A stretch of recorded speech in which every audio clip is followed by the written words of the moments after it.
विदेश में जाकर के सेटल होना चाहते हो तो सबसे पहले भविष्य देखना सीखो।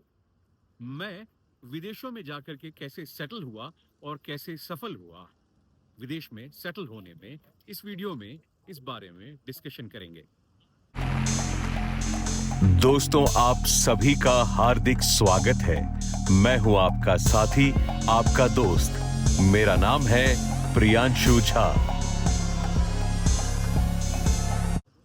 दोस्तों, आप सभी का हार्दिक स्वागत है।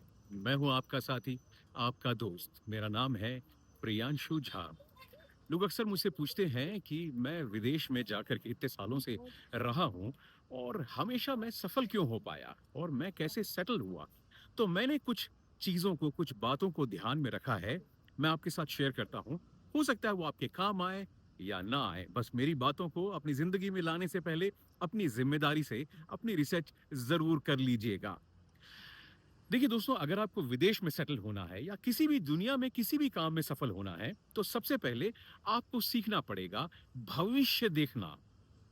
जी हाँ, मैं बिल्कुल सही कह रहा हूं। एस्ट्रोलॉजी जैसी बात, मतलब भविष्य कैसे देखा जाए, उसके बाद ही आप सेटल हो सकते हैं। इसका मतलब मैं कोई जादू टोने और कुंडली देखने की बात नहीं कर रहा हूं। मैं ये बात कर रहा हूं कि आपको ये समझना पड़ेगा कि भविष्य में क्या होने वाला है, उस चीज को आप समझें। कैसे? जैसे कि आप कोई व्यापार करते हैं, कोई बिज़नेस करते हैं, उस बिज़नेस में क्या होता है? चलिए हम बातें करते हैं, जैसे शेयर मार्केट में आप क्या करते हैं?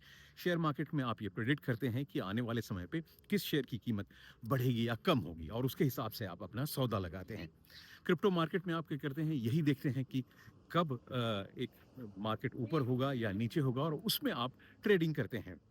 और यही है ना, भविष्य समझते हैं कि भविष्य में क्या होने वाला है और यही करते हैं, उस पे आप फ़ायदा उठाते हैं। आप कहेंगे तो ट्रेडिंग की बात हुई। मैं सच्चे बिज़नेस की भी बात करता हूँ। चलिए बिज़नेस की बात करते हैं। हर व्यापारी उन्हीं प्रोडक्ट को खरीदता है जिसको लगता है कि ये बिकेंगे मेरे पास से भविष्य में, ये प्रोडक्ट बिकने वाले हैं मेरी दुकान में।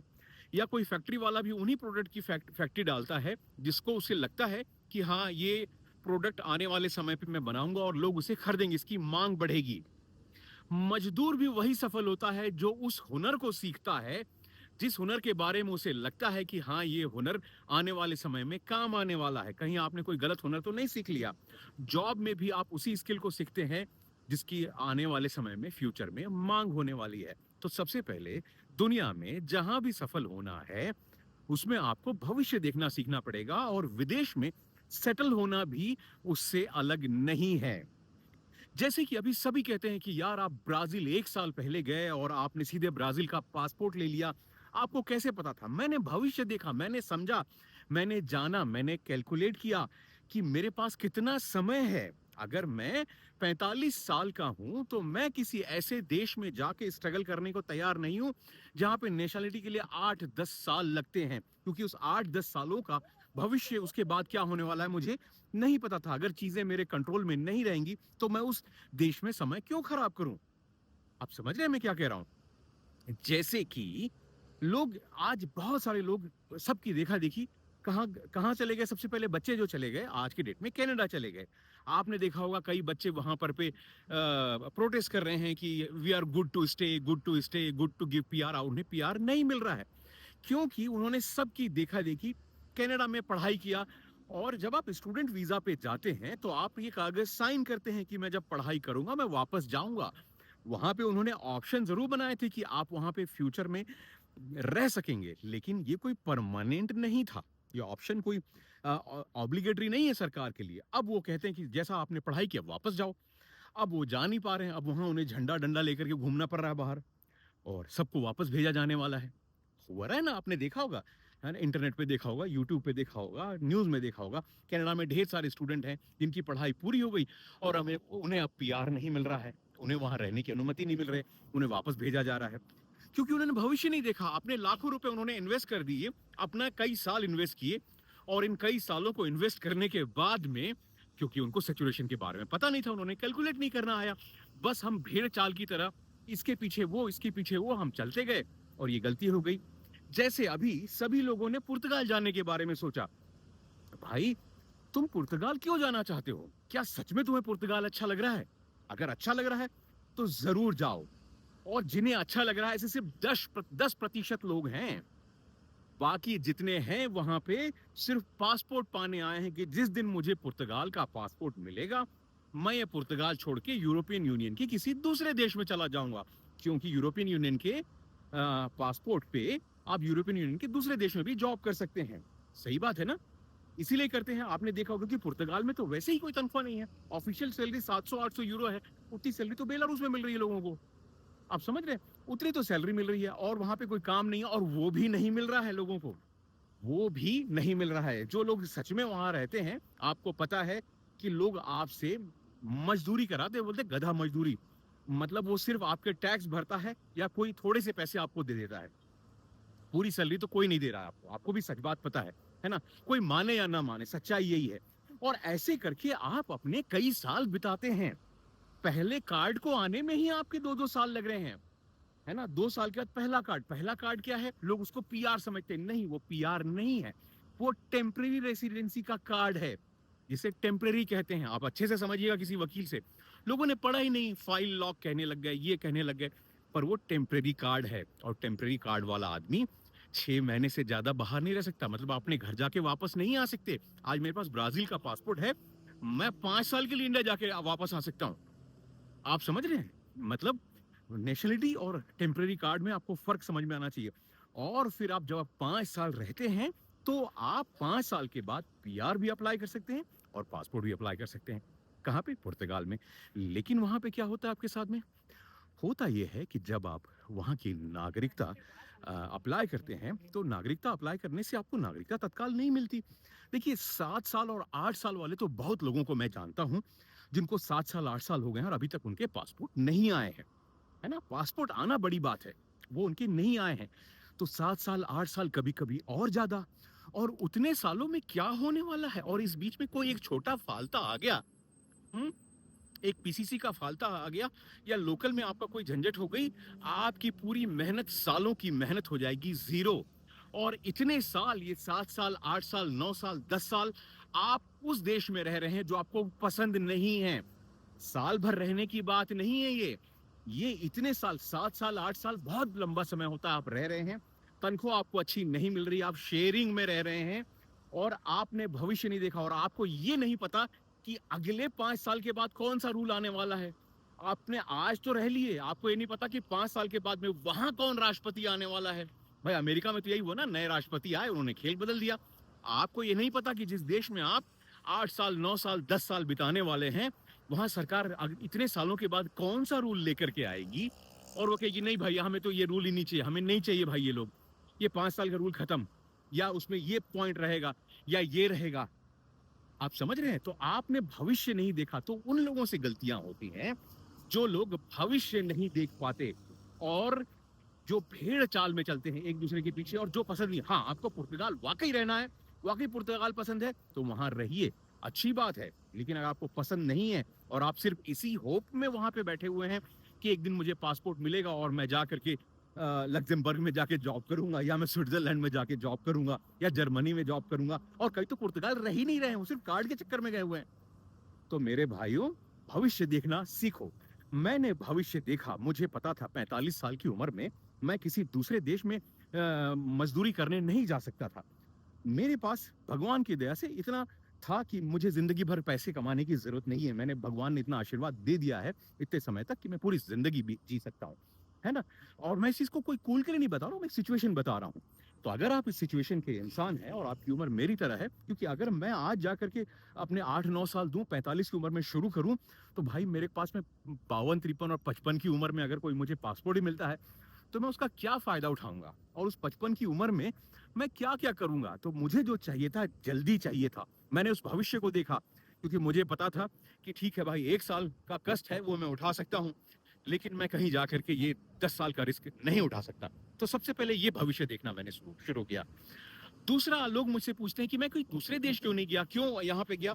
दूसरी बात आपको बताता हूँ। एक तो ये है कि अगर आपके पास कम भी बैकअप है, तो आप 1 साल कहीं बिता सकते हैं, लेकिन कहीं के 7-8 साल, 10 साल नहीं बिता सकते।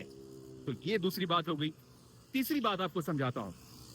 तीसरी बात ये है कि ब्राजील एक छोटा सा कोई आइलैंड नेशन नहीं है। आइलैंड नेशन नहीं है, मतलब आपने देखा होगा ना सेंट किट्स एंड नेविस या ऐसे बहुत सारे आइलैंड नेशन भी पासपोर्ट देते हैं, वो भी वहाँ पे 8 महीने 9 महीने में मिलता है। लेकिन उन नेशन में तकलीफ क्या है? उन नेशंस में तकलीफ ये है दोस्त कि वहाँ पे उनको रिकॉग्नाइज नहीं, कभी भी उठा के उनका शेंगन का एक्सेस बंद कर दिया। ब्राजील को आप इग्नोर नहीं कर सकते, बड़ा देश है ना, क्षेत्रफल की दृष्टि में भारत से भी 2.5 से 3 गुना बड़ा है और बड़ा देश है, छोटा देश नहीं है कि उसे आपने यूं ही हटा सकते हो। तो मुझे एक ऐसा मजबूत और बड़ा देश चाहिए था। तीसरा मुझे चाहिए था, भविष्य मैंने क्या देखा, ब्राजील एक ऐसी जगह है जहां पे हर स्किन का आदमी एडजस्ट हो सकता है। मतलब ब्राजील में गोरे भी हैं, ब्राउन भी हैं, काले भी हैं, है ना, हर प्रकार की स्किन के कलर ब्राजीलियन हैं। तो अगर मैं वहां रहता हूं, भविष्य में मेरे बच्चे बड़े होते हैं और जब वो किसी ब्राजीलियन पासपोर्ट को आप सामने रखते हैं तो आपके साथ रेसिज्म नहीं होगा और आप उनसे एडजस्ट होते हैं। जैसे मैं ब्राउन कलर का हूं मगर मेरे बच्चे, क्योंकि मेरी घरवाली गोरी है तो मेरे बच्चे गोरे हैं, तो वो सभी एडजस्ट होते हैं। वो कहीं नहीं तो क्या हो रहा है कि आज आप कैनेडियन पासपोर्ट लेकर के इंडियन चेहरे के साथ में आप जाते हैं और जाकर के वहां पे आप क्या करते हैं, जैसे ही आप पासपोर्ट रखते हैं वहां पे, तो आप क्या देखते हैं कि आपके साथ रेसिज्म होता है। आपके पासपोर्ट को कोई नहीं देखता, आपकी स्किन के कलर को देखा जाता है ना, और फिर आपको गालियां पड़ती। कनाडा में गालियां पड़ रही ना आपको, क्यों पड़ रही हैं?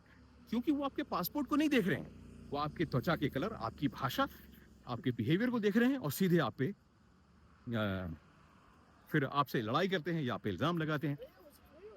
वो चीज ब्राजील में नहीं है। इतना बड़ा देश जिसके पास में कैपेसिटी है ढेर सारे लोगों को ऑब्जर्व करने की, मतलब बहुत सारे लोगों को ये रख सकता है। रेसिज्म नहीं है, लोग अच्छे हैं और अपॉर्चुनिटी है। और दूसरी बात, हाँ मैंने भी बहुत सुना था कि ब्राजील बड़ा खतरनाक है, गोलियां चलती हैं, लूट लेते हैं। भाई मैं घूम रहा हूँ ना आपके सामने, है ना, ये 16 प्रो मैक्स है सामने लेकर के मैं घूम रहा हूँ, सड़क पे घूम रहा हूँ, है ना, दूसरे फोन पे, दूसरे जेब पे दूसरा मेरा फोन है, फोल्ड वाला, और ये सभी चीजें मैं घूम रहा हूँ, कोई टेंशन नहीं है। सड़क के किनारे घूम रहा हूँ, लोग भी घूम रहे हैं। तो ये जो बातें थी कि ब्राजील बड़ा खतरनाक है, लूट लिया जाएगा, छीन लिया जाएगा, ऐसा बिल्कुल भी नहीं है ना। और लोग कहते हैं नहीं नहीं, आप तो जो शहर रह रहे हो तो महंगा शहर है।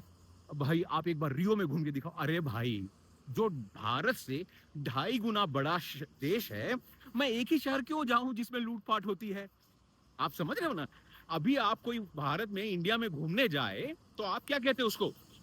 मैं उसे कहूं कि तू ऐसे घूम रहा, तू एक काम कर, छत्तीसगढ़ के जंगलों में तू घूम के दिखा, है ना, तब तुझे नक्सली गोली मारेंगे, तब तुझे पता चलेगा, है ना। भाई वो कहेगा मैं विदेशी हूँ, भाई मैं क्यों जाऊं जंगलों में गोली खाने के लिए?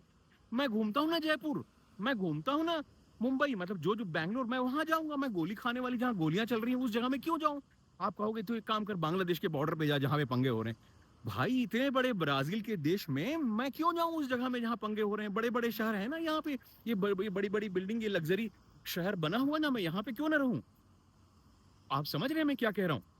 तो इतने बड़े ब्राजील में आपको पंगे क्यों ढूंढने हैं? भाई मैं 10 शहर आपको बता दूंगा, 10 शहर पूरे ब्राजील में, 10 से ज्यादा, मतलब मैंने 10 शहर देखे हैं, वो मैं आपको बता दूंगा जो पूरे सेफ हैं, बिल्कुल सेफ, कोई पंगा नहीं। सुकून से रहो, बिजनेस करना है बिजनेस करो, सेटल होना है सेटल हो, और आपको तेजी से पासपोर्ट चाहिए, पासपोर्ट लो। एक सीधा आपका भविष्य देखना सीखो। आप किसी ऐसी जगह में लोगों के चक्कर में अपने समय और पैसे मत खराब करो। आप कहोगे अरे यार, ब्राजील में तो आपने 1 साल में बहुत पैसा खर्च किया। हाँ मैंने पैसे खर्च किए, क्यों नहीं करूं? लेकिन अब आप मुझसे ये पूछोगे कि पुर्तगाल में तो खर्च नहीं होता। अरे मेरे भाई, आप 7-8 साल का टैक्स देते हो, हर महीने $300, 300 यूरो का आप टैक्स निकाल लो तो 12 या 36, ठीक है, $4,000, 4,000 यूरो का तो 1 साल का हो गया। 5 साल का 4-5 के 20,000 यूरो हो गए। आप 7-8 साल आपको पासपोर्ट लेते तक समय हो जाता है। कितना दे रहे हो आप? 30-35,000 यूरो तो आप टैक्स में ही दे रहे हो, कागजों में दे रहे हो, और घुट घुट के वहां जी रहे हो जहां आपको रहने का मन ही नहीं है। तो आप सोचो, पहले सोचो। और टीआरपी को पीआर समझ रहे हो? नहीं मेरे दोस्त, आप सोचिए अगले समय पे कोई ऐसी सरकार आएगी, और पूरी दुनिया में अभी हवा चल रही है, याद रखना मेरी बातों को। अगले कुछ महीनों से पुर्तगाल से भी खबरें आनी शुरू होने वाली हैं, आपको वहां से भी जहाज आने वाले हैं। तो कुछ ही दिनों में वहां पे सब चीज बदल जाएगा और उसके बाद आप रोने लग जाओगे, अरे फिर मोदी जी हमारी मदद करें। मोदी जी तुम्हारी मदद क्यों करें? तुम अपनी खुशी से गए थे ना, तुम अपनी मर्जी से गए थे, अब तुम मोदी जी को बचाने के लिए बुलवा रहे हो। तो मेरे भाइयों, सीधे रास्ते अपनाओ और झूठ वाले झंझट वालों के पंगों से दूर रहो, मतलब फर्जी कामों से दूर रहो, झूठ वाली बातें मत करो, सीधे रास्ते अपनाओ। पुर्तगाल में भीख मांगते भी देखा है मैंने लोगों को, है ना? कि जाके भीख माँग रहे हैं और जो गए हैं वहाँ पे फाइल लॉक कराने के लिए। क्यों करते हो ऐसा? अपनी इज़्ज़त खराब करते हो, इसी कारण तो बाकी जो अच्छे लोग हैं उनको भी वापस भेजा जा रहा है। तो मेरे दोस्तों, अगर विदेश में सेटल होना है तो सबसे पहले भविष्य देखना सीखो और भविष्य में समझो कि आपकी कैपेसिटी क्या है। दूसरा, आप कितना रिस्क उठा सकते हो और तीसरा कि आप ये देखो कि क्या आपके साथ भविष्य में क्या होने वाला है। आपका लक्ष्य क्या है? आपका लक्ष्य उस देश में रहना है, आपका लक्ष्य उस देश का पीआर पाना है खाली, आपका लक्ष्य पासपोर्ट पाना है या उस देश में सच में रहना है, शादी कर, मतलब जो भी। झूठ नहीं, एक आपका लॉजिक क्लियर करो और उस लॉजिक के हिसाब से देश चुनो। है ना? आप मज़दूरी करने जा रहे हो, तो आप बेलारूस जाओगे तो गलत हो जाएगा। है ना? अगर आप नेशनैलिटी लेने जा रहे हो, जल्दी चाहिए, तो आप किसी ऐसे देश में मत जाओ जहाँ पे आपको 10 साल, 15 साल लग रहे हैं। तो आपको चूज़ करना है, उसके हिसाब से जाएँ और उसके हिसाब से ही काम करें। तो मेरे ख़्याल से मेरा ये जो आइडिया है वो आपको अच्छा लगा होगा, ना भी लगा होगा तो कोई बात नहीं, मैंने अपनी तरफ से बता दिया। कमेंट में लिखें, आपको अगर कोई और विषय पे मुझसे वीडियो चाहिए तो। मैं आपके कमेंट की इच्छा में रहूँगा, प्रतीक्षा में रहूँगा और आपको ढेर सारा प्यार, आपको ढेर सारी शुभकामनाएँ। स्वस्थ रहें, मस्त रहें और खुश रहें और सफल हों। यही दुआएँ हैं आपके साथ में और मिलते हैं अगली वीडियो में। तब तक के लिए जय हिंद, तस्वीदानिया, चाओ चाओ, ब्राज़ील।